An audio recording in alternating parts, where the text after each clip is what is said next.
আমরা কিন্তু মাছে ভাতে বাঙালি, তাই ক্রিসমাসের দিন শুধু কেক খেলেই হবে না। আমি বিকেলে বানিয়ে নিয়েছিলাম খেজুরের গুড়ের পায়েস, পোয়া পিঠে। তারপরে মা আমি দুজন মিলে সন্ধ্যাবেলা চলে গেলাম একটু শপিং করতে। তারপরে একটু সব কেনাকাটা করে চলে গিয়েছিলাম। আমাদের এখানে হচ্ছে শিশু ও কিশোর উৎসব। সেখানে গিয়ে আমার মেয়ে দেখো এদিকে সান্টা ক্লজ আর মিকি মাউসের সাথে দেখা করে নিয়েছে, ও ছবি উঠছিল, খুব খুশি হয়েছিল। তারপরে আমাদের এখানের বিভিন্ন স্কুল থেকে নানান রকম বাচ্চারা প্রজেক্ট তৈরি করেছিল, আমি সেগুলিই দেখছিলাম।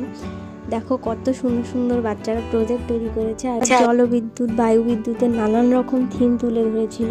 আমার মেয়েও এগুলি খুব ভালো মতো দেখছিল। তারপর আমি খাওয়ার জন্য নিয়েছিলাম ললিপপ, আর মেয়েকে দিয়েছিলাম মোমো খেতে।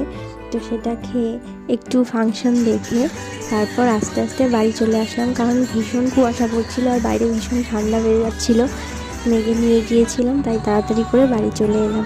ভিডিওটি কেমন লাগলো অবশ্যই জানিও। আজ তবে আসি, টাটা।